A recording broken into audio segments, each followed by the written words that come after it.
So மூசா அலைஹிஸ்ஸலாமுடைய வாழ்க்கை வரலாறு நம்ம எல்லாருமே கேட்டிருப்போம், படிச்சிருப்போங்க. நவீன உலகத்திற்கு நெறைய படிப்பினைகள் அதிலேருந்து கிடைக்குதுன்னா நீங்க நம்புவீங்களா? உண்மதாங்க. அல்லாஹ் சுப்ஹானஹு வ தஆலா இந்த அல் குர்ஆனை மறுமை நாள் வரைக்கும் மக்கள் படித்து, ததப்புர் செஞ்சு, பலன் பெற்று, தங்கள் வாழ்க்கையோட கனெக்ட் பண்ணி வாழ்றதுக்கு அவ்வளோ ஈஸியா ஆக்கியிருக்கான் இந்த அல் குர்ஆனை. ஃபார் எக்ஸாம்பிள் மூசா அலைஹிஸ்ஸலாம் வந்து மதியனுக்கு போறாங்க. அங்கே வந்து ஒரு வயது முதிர்ந்தவர பார்க்குறாங்க. பிறகு வந்து அவங்களுக்கு ஒரு வேலை கிடைக்குது. திருமணம் செய்ய பெண் கிடைக்கிறாங்க. லைஃப்ல செட்டில்டு ஆவுறாங்க. இது நம்ம எல்லாருக்குமே தெரிந்த ஒரு வாழ்க்கை வரலாறு தான். ஸோ இந்த பகுதியில ஐடியலிசம் அதாவது லட்சியவாதம் சொல்லுவாங்க. அப்புறம் ரியலிசம் அதாவது எதார்த்தவாதம் சொல்லுவாங்க. இந்த 2யும் இஸ்லாம் எவ்வாறு சமநிலைப்படுத்துது, பேலன்ஸ் பண்ணுது என்பதை நம்ம பார்க்க போறோங்க. ஸோ இஸ்லாம் மனிதனை மலக்காகவும் பார்க்கல, மிருகமாகவும் பார்க்கல. மனிதனுடைய இயல்புகளும், உயர்ந்த லட்சியங்களும் கொண்டவன் என்று இஸ்லாம் பார்க்குது. இதுவே இஸ்லாத்துடைய எதார்த்தவாதமும், லட்சியவாதமும் இணைந்த சிறப்புங்க. மனுஷன் வந்து சொத்து சேர்க்கணும் என்ற ஆசை அவனுக்கு இயல்பா இருக்கும் இல்லைங்களா? அது ஒரு ஆலிமா இருந்தாலும் இருக்கும். குர்ஆனே மனிதன் செல்வத்தை விரும்புகிறான் என்பதை ஒப்புக்கொள்ளுது. இந்த உண்மையை மறுக்கல. ஆனா இதுவே ரியலிசம் மனிதனுடைய இயல்பை ஏற்றுக்கொள்வது. அதாவது எதார்த்தவாதம் இதுதான். ஆனா இஸ்லாம் அதோடு நிக்கலங்க. உனக்கு சொத்து இருக்கலாம், தப்பு இல்ல. ஆனா அது ஹலாலான வழியில நீ சம்பாதிக்கணும். அதை வீண் விரயம் செய்யக்கூடாது. கஞ்சத்தனமா அத பூட்டி வைக்கவும் கூடாது. சமுதாயத்துடைய உரிமைகளை நீ மறக்கக்கூடாது என்று சொல்லுது. இதுதாங்க ஐடியலிசம் அதாவது லட்சியவாதம். மனிதனை உயர்ந்த ஒழுக்கத்திற்கும், பொறுப்புணர்விற்கும் இஸ்லாம் அழைக்குது.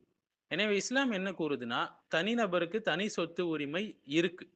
ஆனால் அந்த உரிமை எல்லையற்ற உரிமை கிடையாது. செல்வம் வந்து அல்லாஹ்வுடைய அமானத் இல்லைங்களா? ஸோ மனிதன் அதன் பொறுப்பாளனா இருக்கிறான். ஸோ ஜக்காத் வந்து உறவினருக்கு உதவி செய்யறது, ஏழைகளுடைய உரிமையை கொடுப்பது, வீண் விரயத்துக்கு தடை போடுவது போன்ற சட்டங்கள் மூலம் செல்வம் சமூக நலனுக்கும் பயன்பட வேண்டும் என்று இஸ்லாம் சொல்லுது. இதனால் 2 தவறுகளையும் இஸ்லாம் தவிர்க்குதுங்க. அதாவது முழுமையான முதலாளித்துவம், கேபிட்டலிசம் போல உள்ள விஷயங்கள். சொத்து என்னுடையது, நான் என்ன வேணா செய்வேன் என்றது போல கேபிட்டலிசத்துடைய தவறுகளையும் மறுப்பு கொடுக்குது. அதே நேரத்தில முழுமையான பொது உடைமை, அதாவது கம்யூனிசம் சொல்லுவாங்க இல்லைங்களா? தனி சொத்தே இருக்கக்கூடாது என்று சொல்லக்கூடிய கம்யூனிசம். இதற்கும் இஸ்லாம் என்ன சொல்லுது? இப்படியும் இஸ்லாம் சொல்லல. தனி சொத்து இருக்கக்கூடாதுன்னு சொல்லல. என் சொத்து, என் உரிமை, என் இஷ்டப்படி இருப்பேன். அதையும் அது போல இருக்கணும்னு இஸ்லாம் சொல்லல. மாறாக தனிநபருடைய உரிமையும், சமூகத்துடைய உரிமையும் சமநிலைப்படுத்துது இஸ்லாம். இதுதான் நடுநிலைமையான மார்க்கம்ங்க. ஸோ இதுவே இஸ்லாமிய சட்டத்துடைய தனி சிறப்பு. ஸோ இதிலிருந்து ரொம்ப ஷார்ட்டா புரிஞ்சுக் கொள்ள வேண்டிய விஷயம் என்னன்னு சொல்லி பார்த்தீங்கன்னா, சுருக்கமாக சொல்லணும்னா, இந்த ஐடியலிசம் மனிதன் எப்படி இருக்கணும் என்று உயர்ந்த ஒழுக்க இலக்கை முன்வைப்பது. இதுக்கு பேர் தான் லட்சியவாதம் என்று சொல்லுவாங்க. அடுத்தது ரியலிசம் யதார்த்தவாதம்னு சொல்லுவாங்க. அதாவது மனுஷன் உண்மையிலே எப்படி இருக்கிறான், அவனுடைய இயல்பான தேவைகள் என்ன என்பதை ஏற்றுக்கொள்வது. ஸோ இஸ்லாத்துடைய நிலைப்பாடு என்னன்னா, இது 2யும் இணைக்குது, அழகா இணைக்குது.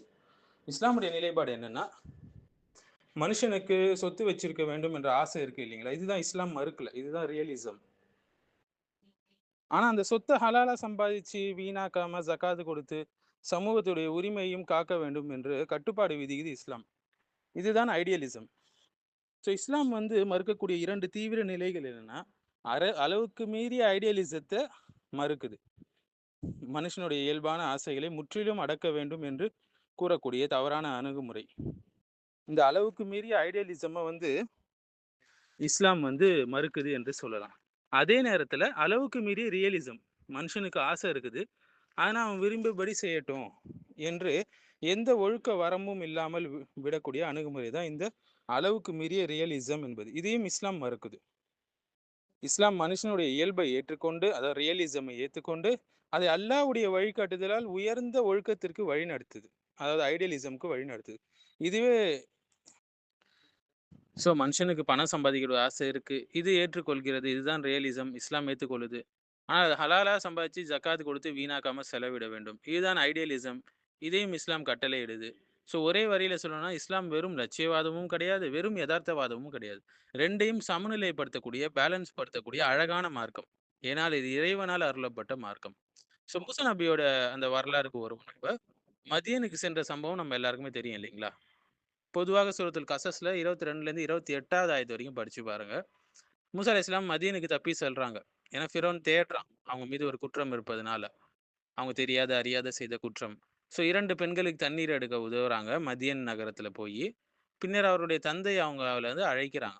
அவர் மூசாவுக்கு 8 ஆண்டுகள் அல்லது 10 ஆண்டுகள் வேலை செய்யும்படி நிபந்தனை விதிக்கிறாங்க. அப்படி செஞ்சா தனது மகளை திருமணம் செய்து வைக்க முன்வராரு. ஒரு மஹர் போல. ஸோ இதிலிருந்து ரியாலிசம் எப்படி வருதுன்னா, மூசா அலைஹிஸ்ஸலாம் வேலை செய்றாரு. திருமணம் செய்றாரு. மஹருக்கு பதிலாக உழைப்பை ஒப்புக்கொள்கிறார். ஸோ பொருளாதார ஒரு ஒப்பந்தத்துல அவர் நுழையிறார். அதாவது நபிமார்களும் உலக வாழ்க்கையிலிருந்து விலகி வாழலங்க. இது எதார்த்தமான ரியாலிஸ்டிக்கான ஒரு வாழ்க்கை. ஆனா சில சூஃபிகள் தான் என்ன செய்றாங்க? எதுவும் செய்ய மாட்டோம். அல்லாஹ் சாப்பாடு குடுத்துருவான். உட்கார்ந்த இடத்திலேயே குடுத்துருவான்னு சொல்லி சோம்பேறிகளாக இருக்கிறாங்க. ஸோ ஐடியலிசம் எப்படின்னா, இந்த சம்பவத்துல, அதே சம்பவத்துல மூசா அலைஹிஸ்ஸலாம் பெண்களுக்கு எதிர்பார்ப்பு இல்லாமல் உதவுறார்.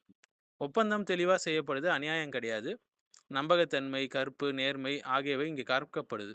அதாவது உலக வாழ்க்கை இருக்குது. ஆனா அது உயர்ந்த ஒழுக்கத்தோடு நடத்தப்படுது. இதுதான் ஐடியலிசம். ஸோ 2யும் இணைக்கக்கூடிய சமநிலை என்னன்னா, இஸ்லாம் உலக வாழ்க்கையை மறுக்கல. அதாவது வேலை, திருமணம், சம்பாதிக்கிறது, ஒப்பந்தம் இது எதையுமே மறுக்கல. ஆனால் அவை அனைத்தும் அல்லாஹ்வுடைய வழிகாட்டுதலின்படி உயர்ந்த ஒழுக்கத்துடன் இருக்க வேண்டும் என்பதை அதே நேரத்தில கற்பிக்குது. ஸோ அந்த முழு நிகழ்விலிருந்து நமக்கு பெறப்படக்கூடிய அந்த ததப்புர் தாங்க இந்த விஷயம். ஸோ இந்த பேலன்ஸ தாங்க நம்ம புரிஞ்சுக்கணும். குரான் எப்படி சொல்லல, உலக வாழ்க்கைய விட்டுடு, வேலை செய்யாத, திருமணம் செய்யாத, அல்லாஹ்லாம் நெனச்சுட்டு இரு அப்படின்னு சொல்லல. அதே நேரத்தில பணம் சம்பாதி, எப்படி வேணாலும் நீ வாழ்ந்துக்கோ அப்படின்னு சொல்லல. அது எக்ஸ்ட்ரீம் ரியலிசத்தையும், எக்ஸ்ட்ரீம் ஐடியலிசத்தையும் இஸ்லாம் சொல்லல. ஒரு பேலன்ஸ்டான சமநிலையை சொல்லி தருது நமக்கு. வேலை செய், திருமணம் செய், சம்பாதி. ஆனா அனைத்தையும் அல்லாஹ்வின் சட்டத்திற்குள்ள ஒழுக்கத்தோடு செய். இதுதாங்க அந்த பேலன்ஸ். இத இஸ்லாம் மட்டும் தான் தர முடியும். அல் குர்ஆன் மட்டும் தான் போதிக்க முடியும். இந்த சம்பவத்திலிருந்து ரியாலிசம், ஐடியலிசத்த எப்படி பேலன்ஸ்டா அல்லாஹ் சொல்லி தரான்? ஸோ மனிதனுடைய இயல்பான தேவைகளை ஏற்றுக்கொண்டு, அவற்றை உயர்ந்த நெறிமுறையால் வழிநடத்துகிறது. இதுதான் ரியலிசம், ஐடியலிசத்துக்கு உள்ள பேலன்ஸ். இதுதான் இஸ்லாத்துடைய சமநிலை.